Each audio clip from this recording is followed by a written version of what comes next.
Pessoal, beleza? Hoje vamos fazer aqui mais um autovlog.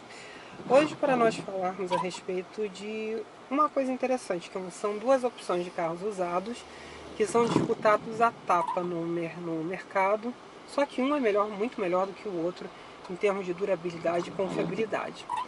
Estamos falando de Corolla versus Civic. Antes de mais nada, se você ainda não é inscrito aqui no canal, por favor se inscreva, que toda semana a gente sempre tenta trazer um vídeo novo aqui para o canal. Se você já é inscrito, por favor, participe daquela área comunidade, que lá nós sempre falamos a respeito dos carros que a gente vai testar, dos carros que a gente já testou e de curiosidades automotivas em geral. Se você está procurando o conteúdo específico de algum carro, procure aqui na área playlists, porque lá eu tenho diversos carros que eu tive no meu uso cotidiano ou ainda tenho, e falo de diversos aspectos de direção e de como eu uso esses carros e como eles se comportam no dia a dia. Corolla versus Civic, né? Uma grande competição, uma grande briga, mas eu acho que eu tenho uma definição bem clara para ela.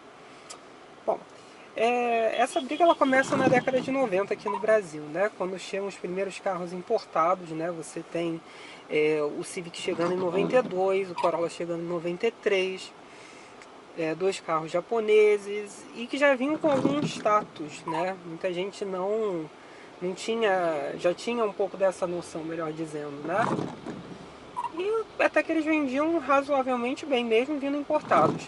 O Civic, na sua maior parte, vinha do Canadá, vinha dos Estados Unidos e algumas unidades do Japão, e o Corolla vinha somente dos Estados Unidos naquela época.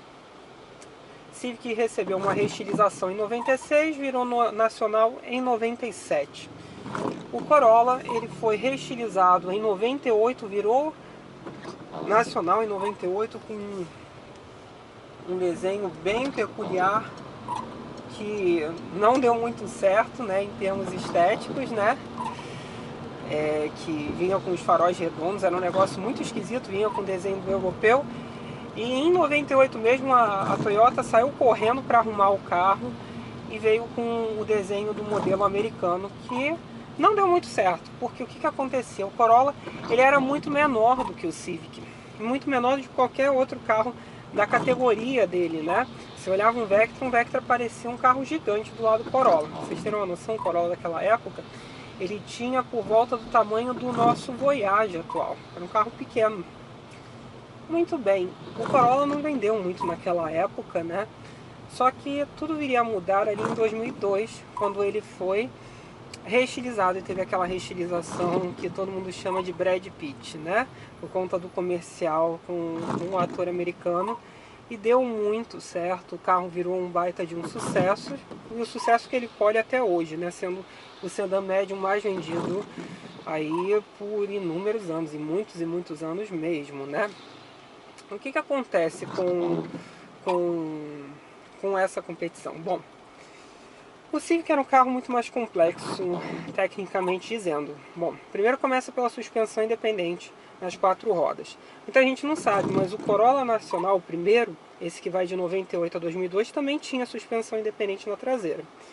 Só que ele tinha complexidades, por exemplo, o Civic, que era o comando variável VTEC, né? Você tinha o câmbio automático, que ele era eletrônico, que era o Grade Logic Control da Honda. Então você tinha um monte de coisa peculiar.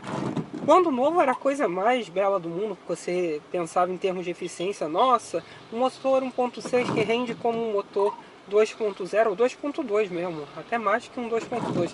Você imagina que o 2.2 de 8 válvulas do Vectra, ali do final da década de 90, início dos anos 2000, gerava em torno de 123 cavalos, né? E o Civic, com 1.6, gerava 127. Então, olhando essa parte, você tinha uma eficiência em termos de potência muito grande, né? Muito grande mesmo. Mas com o tempo existe uma grande questão. A tecnologia ela é muito bonita enquanto ela é nova. Você tem aquilo muito complexo. Enquanto o carro ainda está vivendo de concessionária, é legal.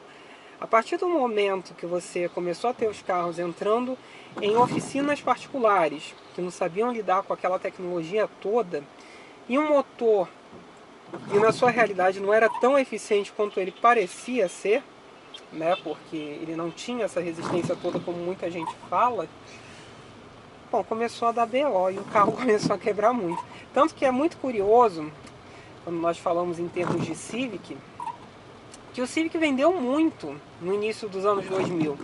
Entre 98 a 2000 o Civic vendeu demais. E você quase não vê esses Civics hoje na rua, e você ainda vê Corolla do quadrado, que foi um dos sedãs que menos vendeu naquela época por conta do seu tamanho.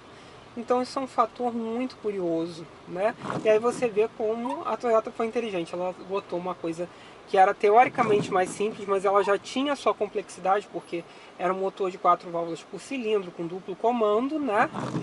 Mas, por exemplo, o câmbio automático do Corolla é infinitamente mais simples do que o do Civic, né? Porque ele tinha um acionamento a óleo, né? A pressão de óleo com muita intensidade. Ele não tinha sistema eletrônico nenhum, né? Até mesmo o bloqueio do conversor de torque não era como nós conhecemos, né? Nos dias de hoje. Então, os Corollas duraram e os Civics sumiram. Isso é muito interessante. E depois, quando vem a geração do Civic, aliás, vem a geração do Brad Pitt, né, o Corolla de 2002 até 2008, apesar de ele ter ganhado alguma complexidade eletrônica, né, por conta do comando VVTi, que é um comando muito parecido com o VTEC da Honda, né, um comando de válvulas variável na admissão e no escape. Tudo bem que com o tempo virou duplo, né, que aí é dual VVTi, ganhou mais tecnologias. Mas no início era basicamente isso, né? E mesmo assim o carro dura muito, e você quase não vê Civic. O Civic tem problemas crônicos muito mais graves do que o Corolla.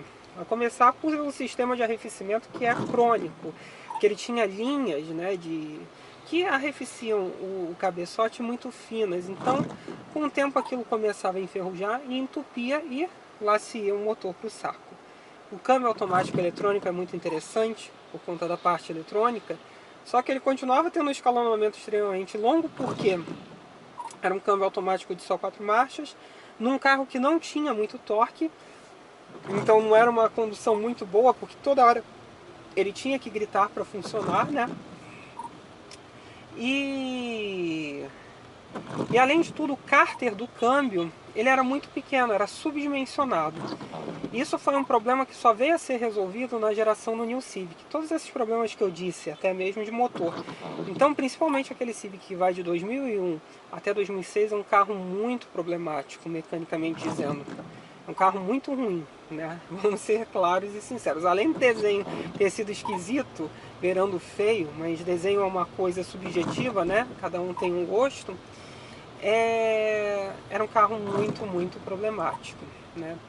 Então, esse Monza que vocês estão vendo aí, ele é um dos últimos. É um pecado a merda que o cara fez, porque ele é prata argenta.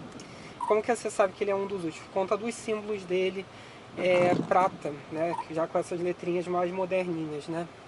Pecado. Mas enfim, continuando aqui o que interessa, que é Civic versus Corolla. Monza é de uma geração anterior a isso. Então foi um carro que deu muito problema o Civic. Quando você chega na geração do New Civic, ele passa a ser interessante, porque aí o motor ele tem um dimensionamento adequado. A caixa ainda tem o problema do subdimensionamento do cárter dela, né? Então é muito comum esses carros darem problemas sérios na transmissão automática. Mas já é muito menor, muito melhor, né, melhor dizendo, do que era o Civic anterior, né? E hoje tá um inferno isso daqui, porque já tô gravando o terceiro ou quarto vídeo pra vocês, porque o trânsito ele não anda, né? Mas o que vocês podem observar o consumo do Peugeot continua lá. Ele não está bebendo quase nada nesse trânsito. Isso é muito interessante, até porque esse álcool tem que durar até Juiz de Fora. Mas enfim, então a gente teve essas gerações. O Civic tinha, depois a partir do New Civic, era um carro mais rebuscado, mais sofisticado sim que o Corolla, isso é um fato. Só que mesmo assim ele não conseguia ter a durabilidade e a confiabilidade do Corolla. Não à toa que o Corolla, ele não vou dizer mitificou, mas ele ficou naquele pedestal de carro ultra durável que nunca dá problema, né? Ele conseguiu fazer essa linha, né? Deixa eu só fechar aqui que eu tô com medo de ficar sem meus espelhos. Tá todo mundo jogando os carros pra cá e não estão olhando as motos. Aí daqui a pouco, coitado, não vou ter que sair de uma vez só. Você imagina, porque querem fugir da pocinha já, não tem nem profundidade aquela merda. Já já vai aparecer um jegue com um SUV alto, vai querer vir pra cá porque ele tá com medinho de passar na água. O motoqueiro pode passar, né? Complicado. Então, pessoal, espero que vocês tenham gostado de mais esse vídeo. Curtam, compartilhem, se inscrevam no canal. Se vocês têm alguma dúvida, postem embaixo com o tempo. Eu vou respondendo. Se vocês querem que eu teste algum carro específico, me informem aí embaixo que eu tento arranjar. E falo a respeito das minhas impressões após guiar para vocês. É isso então, pessoal. Ele tá com uma van alta pra caralho e ele tá com medo de passar numa porra de uma poça dessas, né? É o cúmulo, né? É o cúmulo. Pra que tem uma merda alta se tem medo de passar na água? Ai, vai ter buraco. Não, vai devagar, né, besta? Vai devagar. É isso então, pessoal. Valeu.